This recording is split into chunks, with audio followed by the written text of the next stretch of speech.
Hello friends. મસ્ત વરસાદનું atmosphere હતું. તો આ છે ને અમારા ઘરની પાછળની સાઈડનો એરિયા છે, દાંડી રોડ સાઈડનો. તો ત્યાંનું તો આખું ક્લાઇમેટ જ ચેન્જ, લાઈક બધા જ ખેતરો પાણીથી ભરાઈ ગયા છે. જો ફૂલ વરસાદ હતો, ફૂલ મસ્ત એકદમ ગ્રીનરી.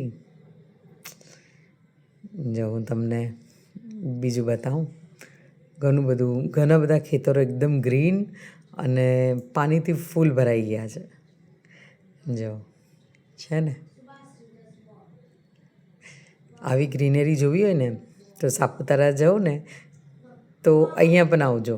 સાપુતારા જેવો જ નજારો અહીંયા હોય છે, મજા આવશે.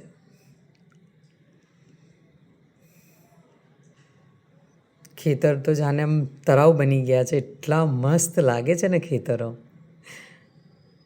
એકદમ પેલું એવું લાગે કે આમ દરિયા કે આમ નદીની વચ્ચે આપણે ગાડી ચલાવતા હોઈએ, એટલું મસ્ત લાગે છે. આ દાંડી રોડ છે, તો જેને પણ આવવું હોય ને અહીંયા આવજો. ચોમાસાની સિઝનમાં મસ્ત એનો વ્યૂ હોય છે. ચલો બાય, હું આવા વિડીયો બતાવતી રહીશ, મને ફોલો કરતા રહેજો.